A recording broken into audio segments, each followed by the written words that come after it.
오늘은 우리 남희 원사님 기도하셨듯이 러피스트예요.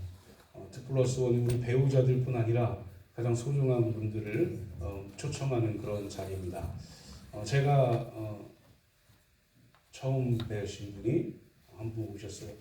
우리 이 기간 동안에 우리 너무나 고대했던 분인데 우리 이성희 집사님이 또 등록을 해주셨고 이렇게 이 기간 동안에 하나님께서는 살아계셔서 우리가 기도하는 모든 것들을 들으시고 그 기도대로 응답하신다는 사실을 기억하시고 믿으시기를 소망합니다. 좌절하고 무너질 필요는 전혀 없어요. 왜냐하면 하나님께서 가장 기뻐하시고 가장 좋은 때가 있기 때문에 그렇습니다. 그래서 우리는 기도해야 돼. 더 기도하고 더 하나님의 은혜를 구해야 된다라는 사실을 기억하시기를 소망합니다. 오늘은 구주 예수님의 탄생이라는 제목으로 말씀 나누도록 하겠습니다. 조금 전에 말씀드렸듯이 오늘은 가장 소중하신 분을 초청하는 그런 날이에요. 초청되어 오신 분은 초청하신 분에게 가장 소중한 분입니다. 그래서 초청하신 거예요. 왜 초청을 했는가? 오늘 말씀 제목을 보면 알 수 있습니다. 구주 예수님의 탄생을 들려주고 싶은 거예요. 예수님이 어떤 분이신지를 알려주고 싶으신 거예요. 구주, 구원하신 주님, 나를 구원하신 주님을 알게 해주고 싶어서 초청하셨다는 것을 믿으시기를 소망합니다.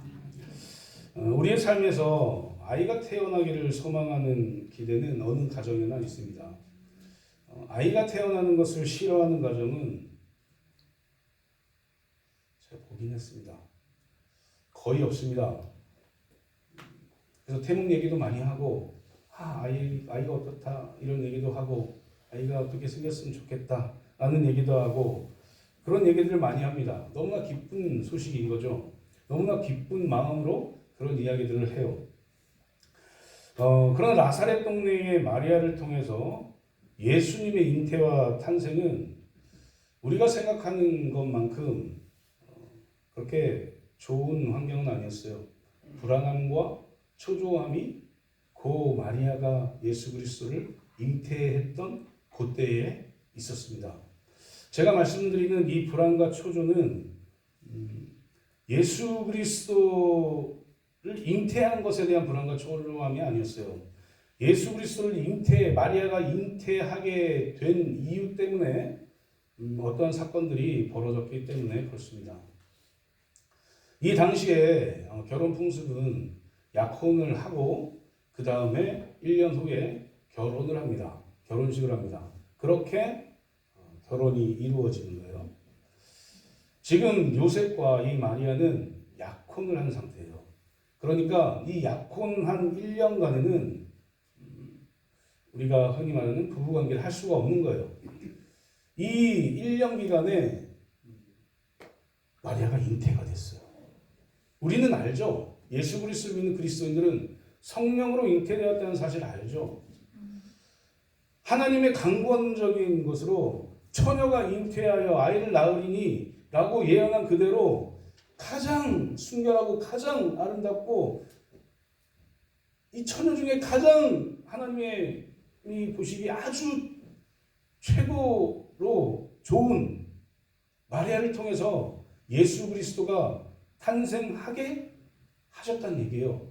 근데 그 요셉과 마리아의 이 족보 가운데 예수 그리스도의 탄생의 흐름이 하나님의 예언의 흐름이 있었던 거죠. 그래서 성령 하나님을 통해서 우리가 아까 사도신경에 했죠. 성령으로 잉태된 거예요. 그래서 우리는 이 마리아를 신격화하면 안 돼요. 그냥 인간입니다. 하나님이 선택한 인간이에요. 그 인간을 통해 하나님께서 성령의 능력으로 예수 그리스도를 잉태하게 하시고 예수 그리스도가 마리아를 통해서 탄생하게 된 것이죠. 그런데 이때 문제가 있어요. 이 1년간 약혼한 1년간 이런 일이 있잖아요. 그러면 돌에 맞아 죽습니다. 그러니까 요셉은 마리아를 사랑했어요. 약혼한 마리아를 사랑했어요. 그래서 요셉이 무엇을 했냐면 이 사실을 숨기고 가만히 끊고자 했어요. 그러니까 예수 그리스도를 잉태했는데 마리아는 알죠. 믿음으로 고백했으니까 주여 여종이오니 말씀대로 내게 이루어지이다 라고 누가복음 1장 36절에서 믿음의 고백을 마리아가 합니다. 그리고 죽을 줄 알면서도 예수 그리스도를 잉태해요. 그 마리아의 믿음이 참 좋다라고 말할 수 있죠.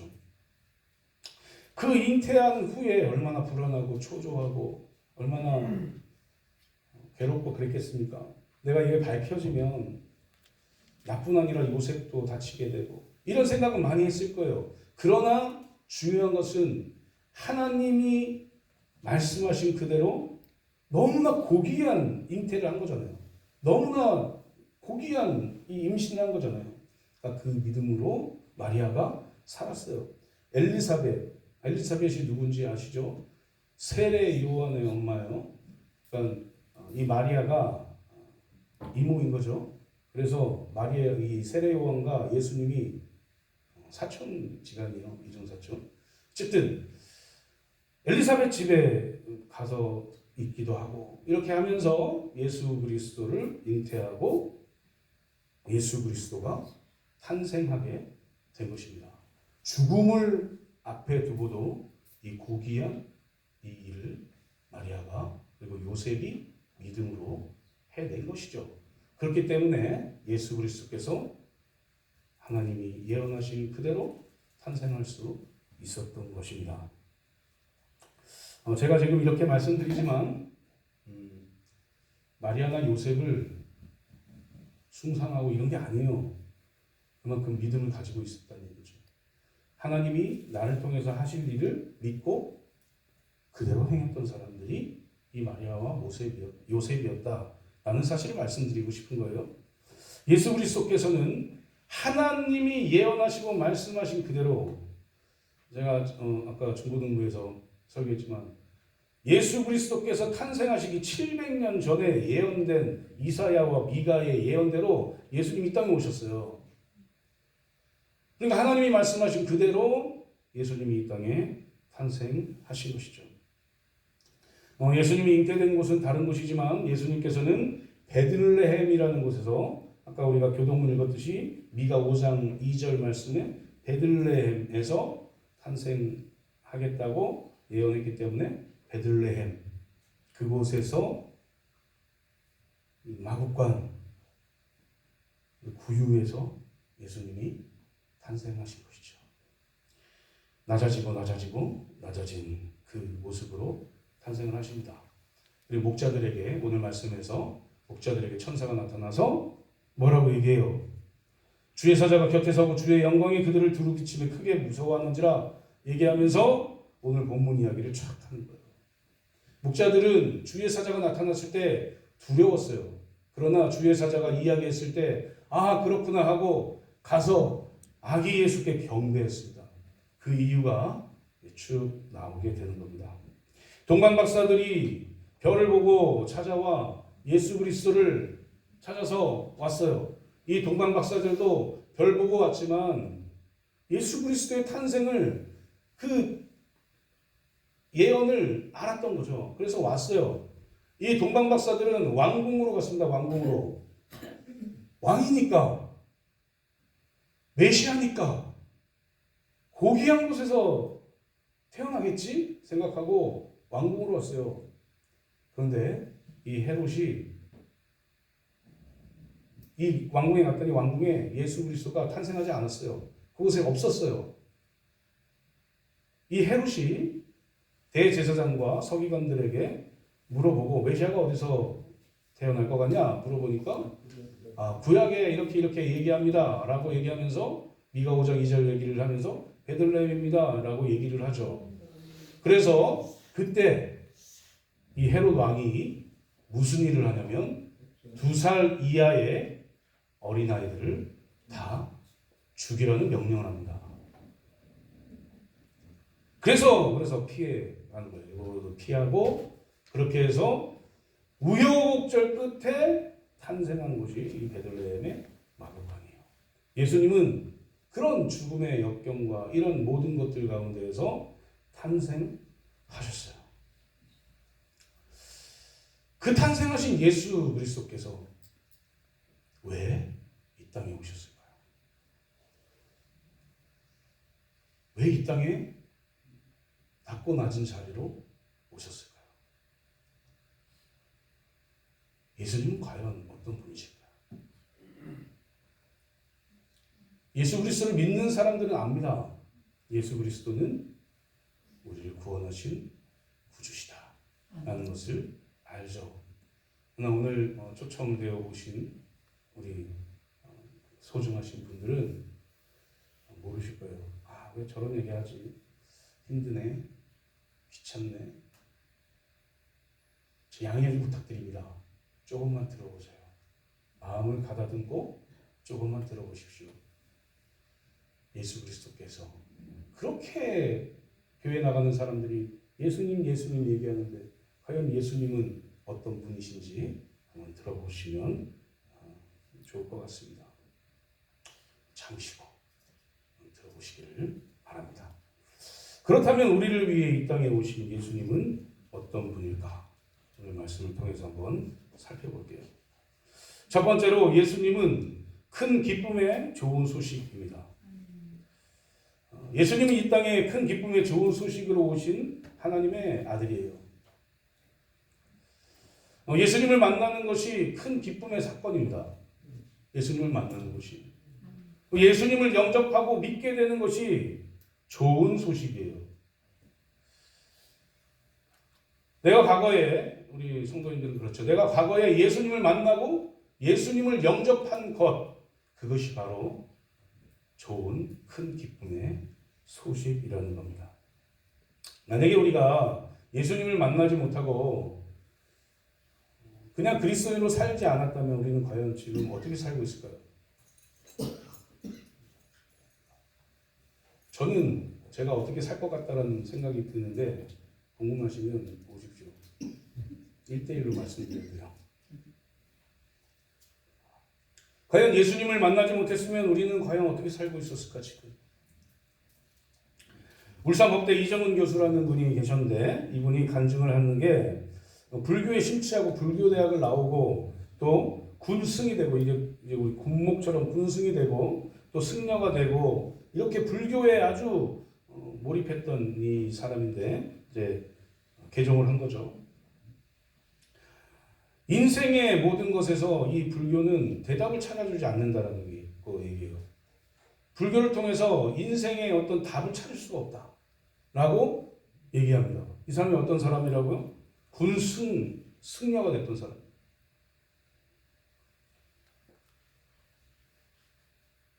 불교를 아무리 탐닉하고 해봤지만 결국에는 허무하다라고 얘기합니다.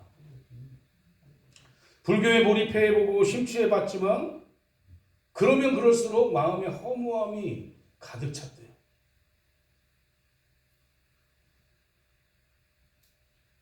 노름도 하고 향락도 즐기고 돈도 벌어보고 다 했지만 그 끝은 허무하다라고 감사합니다. 예수 그리스도를 만나기 전에 모든 것들은 이분에게 허무했던 거예요. 예수 그리스도를 만난 후에는 이 허무함이 기쁨으로 변했다는 거죠. 따라서 우리가 허무함에서 벗어나기 위해서는 성경에서는 큰 기쁨의 좋은 소식을 듣고 그분을 영접하는 길이 바로 큰 기쁨의 좋은 소식이고 허무함에서 벗어날 수 있는 길이다 라고 말씀하십니다. 그래서 성탄절은 예수님을 다시 새롭게 우리 안에 우리 마음에 다시 한번 정리하고 다시 한번 예수님 믿고 다시 살아야지 라고 결단하는 절기로 지내야 돼요. 우리는 어쩌면 성탄절에만 예수님을 더 깊이 생각하고 부활절에만 더 깊이 생각하고 이렇게 하면 될 것처럼 신앙생활을 해요. 그런데 그렇지 않습니다. 왜냐하면 성탄절에만 예수님이 우리를 구원하시지 않아요. 부활절에만 예수님이 우리를 구원하시지 않습니다. 우리가 성탄절을 기뻐하는 이유는 큰 기쁨의 좋은 소식이라는 그 사실을 성탄절을 통해서 우리가 예수님 탄생하셨다라는 것으로 기뻐하라고 성탄절을 이렇게 지정해 놓은 것이고, 우리는 예수 그리스도 그 기쁨의 큰 기쁨의 좋은 소식을 날마다 생각하고 새기고 살아야 된다는 것입니다. 그게 바로 그리스도인의 모습이라는 것이죠. 왜 동방의 박사들이 멀고 낯선 길을 별을 보고 찾아갔을까요? 헤롯을 만나러 예루살렘에 간 것이 목적이 아닙니다. 예수님을 만나서 기쁨을 누리고 영원히 기쁨의 좋은 소식을 듣기 위해서 그리고 보기 위해서 찾아간 거예요. 그리고 동방의 박사들이 가서 황금과 유향과 몰약을 선물로 드리죠. 누구에게요? 예언된 왕에게, 예수 그리스도께 그 선물을 드립니다. 이 사실들이 우리에게 기쁨이 되어야 돼요. 예수 그리스도께서 탄생하시고 뭐 때문에 우리를 구원하시기 위해 이 땅에 오셨다는 그 소식 때문에 우리는 기뻐해야 됩니다. 그런데 아무리 성탄절이라고 해도 내가 슬프면 슬퍼요.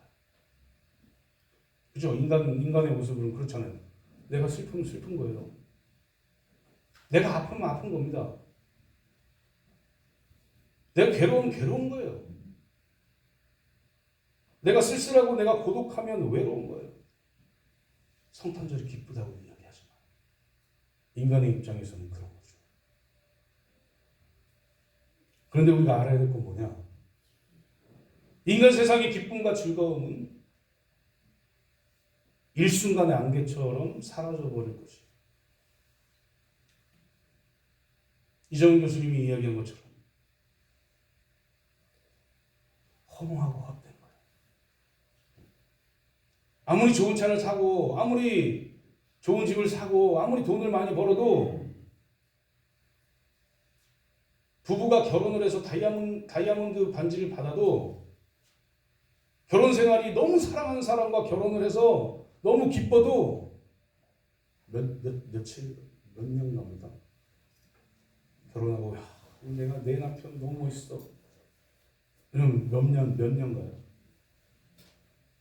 그런 거예요. 세상의 것들은 그런 겁니다. 근데 예수님은 달라요.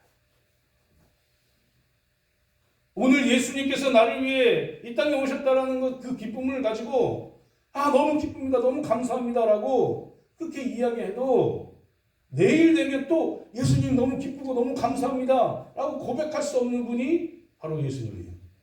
그분이 우리를 위해서 이 땅에 오신 것입니다. 그런데 더 중요한 게 있어요.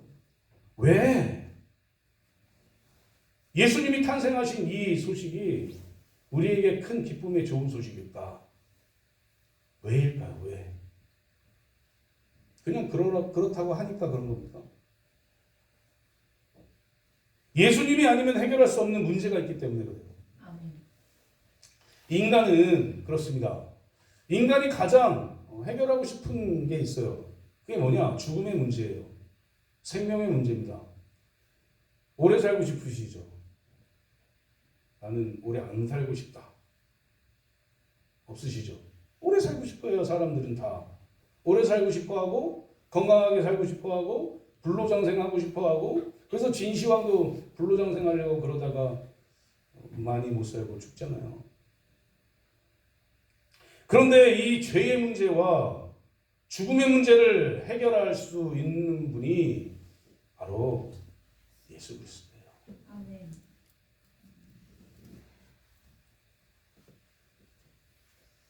아무리 과학이 발달하고 아무리 인터넷이 발달하고 무언가 인간이 뭔가를 할 것처럼 그렇게 세상은 돌아가지만 그 어떤 것도 죄와 죽음의 문제를 해결할 수가 없어요. 뭐 이런 건 할 수 있습니다. 장기 이식을 해가지고 조금 더 살 수는 있어요. 근데 그 영원한 건 아니거든요.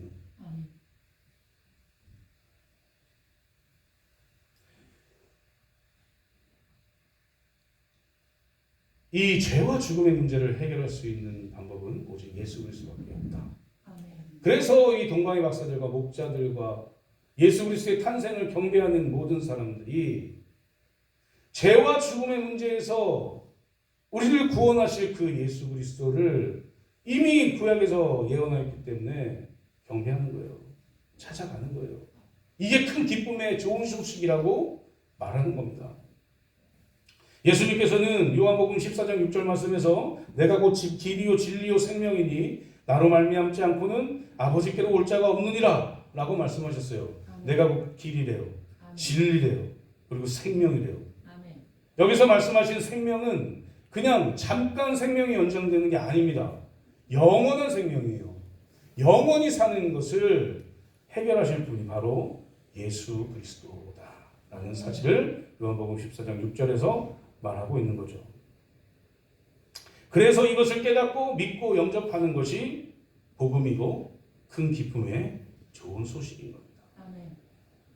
좋은 소식, 영어로는 good news 혹은 gospel 이렇게 얘기합니다. 헬라어로는 원어로는 유앙겔리온 이렇게 얘기해요. 유앙겔리온. 이 의미가 뭐냐면 좋은 소식을 전해주는 천사라는 말이에요. 그러니까 좋은 소식을 전해주는 천사가 와서 이 기쁨의 이 굿뉴스를 전해준 거예요. 어떤 굿뉴스요? 죄와 죽음의 문제에서 이것을 해결해 줄 분이 탄생했다는 거예요. 아멘. 우리가 믿는 그 예수 그리스도는 누구십니까? 죄와 죽음의 문제에서 모든 것을 해결해 주시고 우리를 영원토록 하나님과 살게 해주신 그분인가요? 아멘.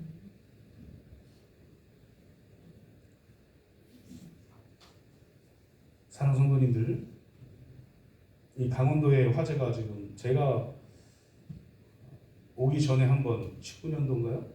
한번 크게 한번 났고, 그래서 고성, 속초, 양양 다 전소가 됐죠. 낙산사도 전소가 됐고, 제가 우리 교회 부임하고 나서도 올해인가요? 작년인가요? 올해죠. 올해 경상도에 불나고 강원도에 또 불나고 그래서 서면으로 넘어온다 그래가지고 제가 교회에 물 뿌리고 막 그랬거든요. 생생하죠. 근데 그 화재 가운데 어떤 사람들은 죽기도 해요. 어떤 사람들은 재물을 잃기도 해요. 그런데 그 위기 속에서 어떤 사람들은 목숨을 건지기도 하고 또 그렇게 살아가기도 해요. 누구에게는 기쁨이 있는 것이고 누구에게는 슬픔이 있는 거예요. 이 세상이 그래요.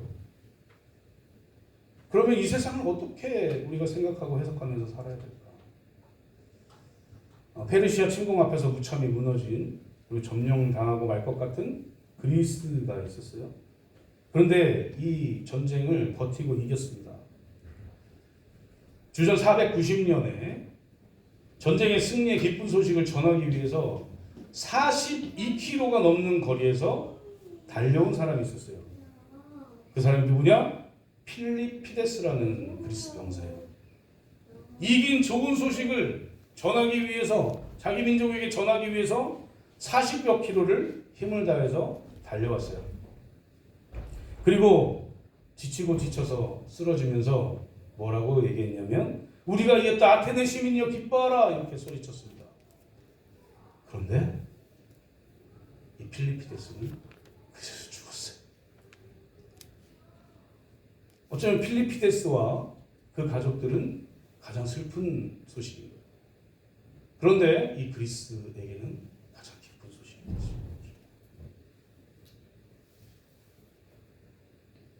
이 백성들은 유앙겔리온 하면서 크게 소리칩니다. 이 전쟁이 필로폰네소스 전쟁인데 이 전쟁을 통해서 마라톤이 생기는 또 그런 거죠. 누군가에게는 세상은 그렇습니다. 누군가에는 기쁘고 누군가에게는 슬프고 모든 사건들이 그럴 수 있어요. 그런데 예수 그리스도를 믿게 된 모든 사람들에게는 성도된 우리에게는 예수 그리스도의 탄생 그 소식이 기쁨의 소식이 될 수밖에 없어요. 사람은 누구나 다 죽습니다. 안 죽을 것처럼 사는 사람들 다 죽어요.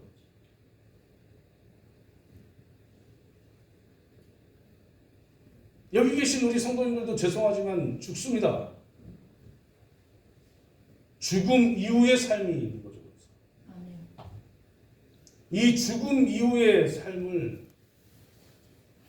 해결해 주시는 분이 바로 예수 그리스도고 이것이 큰 기쁨의 좋은 소식인 겁니다. 예수 그리스도를 믿게 되고 구원받은 성도들은 찬송가 436장 나 이제 주님의 새 생명 얻은 몸이라는 찬송을 들으면 감격해요. 제가 가사를 한번 읽어드릴게요. 나 이제 주님의 새 생명 얻은 몸 옛것은 지나고 새 사람이로다. 그 생명 내 맘에 강같이 흐르고 그 사랑 내게서 해같이 빛난다. 주 안에 감추인 새 생명 얻으니 이전에 줬던 것 이제는 값없다. 하늘의 은혜와 평화를 맛보니 찬송과 기도로 주와 함께 살리라 하고 말합니다. 우리는 예수 그리스도로 인해서 영원토록 하나님과 함께 살게 되는 은혜를 누리는 삶을 살게 된 겁니다. 그러니 슬픔과 괴로움과 고통과 어려움과 낙심함과 모든 것들이 있어도 오직 우리에게 큰 기쁨의 좋은 소식이 되시는 그 예수 그리스도를 붙들고 그 예수 그리스도를 또 마음에 품고 믿게 되는 그런 우리 성도님들 그리고 우리 처음 오신 분 되기를 주님의 이름으로 축복합니다. 두 번째는 아기 예수님은 표적으로 오셨다라는 거예요. 존귀하신 하나님의 아들이 예수 그리스도께서 태어나신 곳이 왕궁이어야 되잖아요. 왕이니까요. 왕궁이어야죠. 그런데 예수님께서 태어나신 곳이 가장 비천한 곳이었어요. 예수님은 어떤 분이냐? 하나님의 아들입니다. 예수님이 이 땅에 오셨을 때 신성과 인성을 동시에 가지고 이 땅에 오셨어요. 이 세계를 창조하실 때 함께 하신 분이 예수님입니다. 창조주시죠.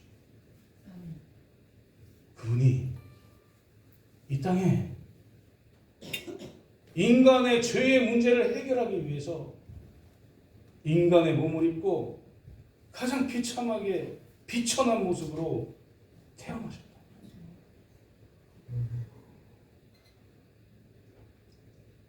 그리고 30년을 살다가 공생애를 시작하면서 세례요한에게 세례를 받고 많은 표적을 이루면서 사역을 하셨죠. 그 예수님께서 탄생하신 그 자리가 표적의 자리인 거예요. 예수님이 이 땅에 오셨다라는 것은 하나님이 원하시는 사역을 그 뜻을 이루기 위해 오셨다라고 말해도 무방합니다. 사랑하는 성도님들, 예수님이 탄생하신 그 탄생의 그 모습은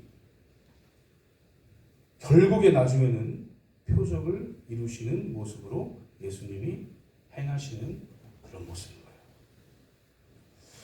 거예요. 우리가 오늘 예배를 드리면 또 25일 날 또 예배 드립니다. 25일 날도 성탄절 예배를 또 드려요. 우리 성도님들 오시겠죠. 수요 영성 기도에도 24일은 드려요. 우리 성도님들 오시겠죠?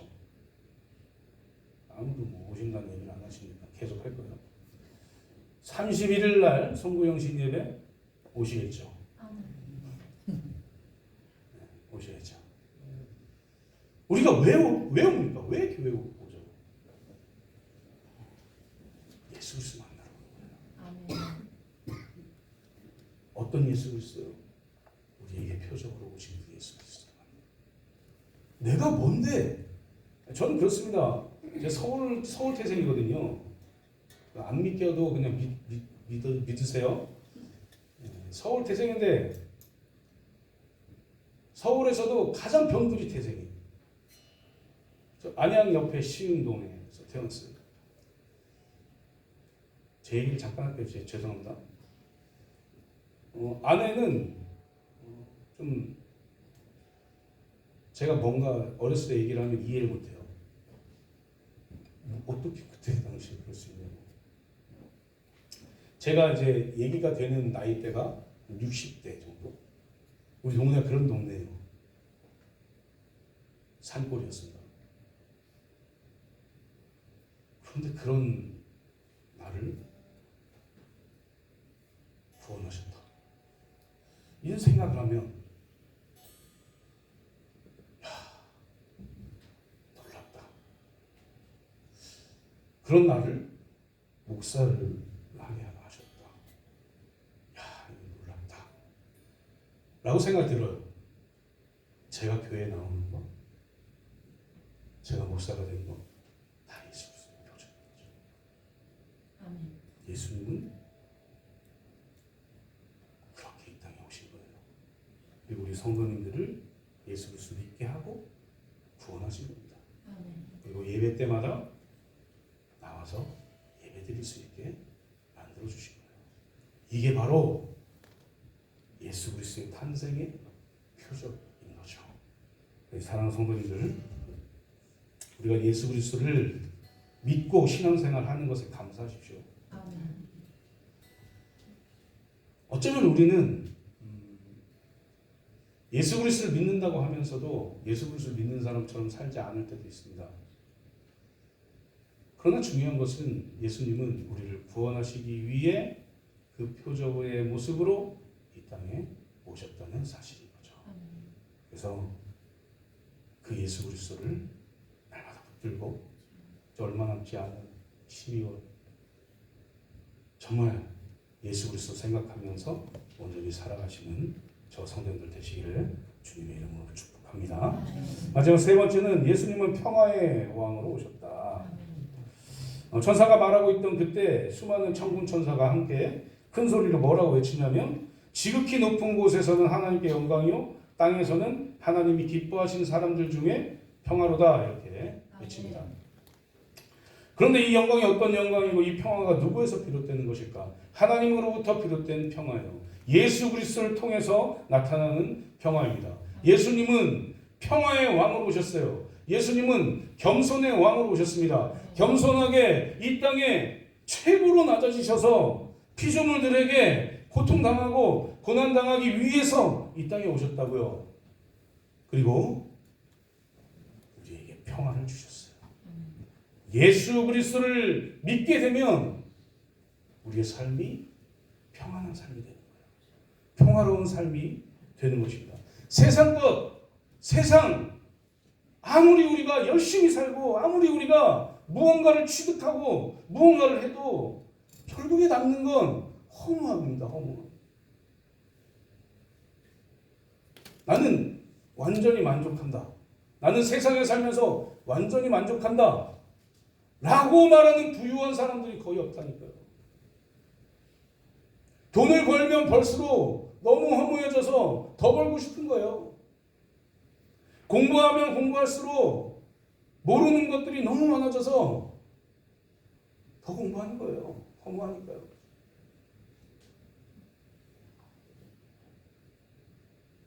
쾌락을 즐기고 무언가를 세상적으로 풀려고 하면 할수록 중독이 돼서 더 허무해지고 더 강한 쾌락을 추구합니다.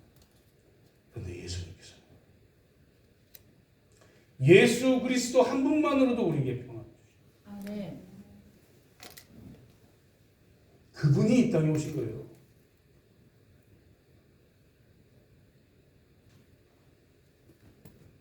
그런데 우리가 알아야 될 게 있습니다.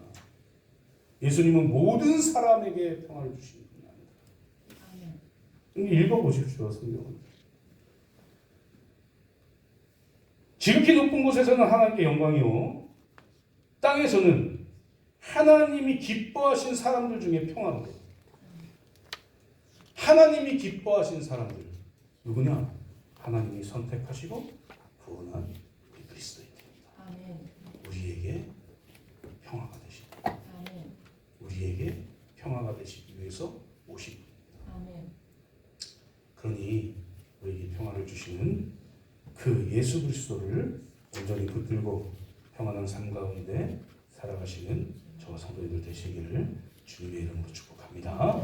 이제 말씀 맺도록 하겠습니다. 사랑하는 성도님들, 우리는 오늘 이곳에 우리의 삶에서 가장 소중하고 가장 귀한 분을 초청했어요. 과연 그럴까라고 생각할 수도 있겠지만 정말 그렇습니다. 귀하지 않고 그렇지 않으면 말하지 않아요. 함께 가보자. 함께 예수님 만나보자. 그래서 평안을 누려보자. 그래서 구원을 얻는 삶을 살아보자. 라고 생각했기 때문에 그 소중한 것을 주고 싶어서 초청한 거예요. 그리고 초청되신 우리 분은 기쁨으로 초청을 받아들이시고 이곳에 오신 분입니다. 오늘 제가 예수 그리스도의 탄생에 대해서 말씀을 드렸어요. 그리고 예수 그리스도는 어떤 분인가에 대해서 말씀을 드렸습니다. 어쩌면 한 번 듣는 것으로 이해할 수 없을 수 있어요. 당연히 그렇겠죠. 초청하신 분 따라서 계속 오십시오. 오셔서 이야기를 들으세요. 오셔서 말씀을 들어보세요. 과연 하나님은 어떤 분이고 예수님은 어떤 분인지 들어야 알 수 있거든요. 왜 들어야 하느냐? 하나님이 선택하시고 하나님이 사랑하는 하나님의 백성이기 때문에 그렇습니다.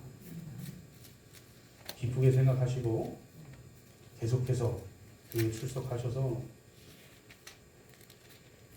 예수 그리스도를 진짜로 믿고 진정으로 믿고 그 믿음 가운데 그리스도인으로 변화되는 그런 우리 초청되신 분 되시기를, 그리고 우리 성도님들 되시기를 주님의 이름으로 축복합니다. 이 시간에 우리 말씀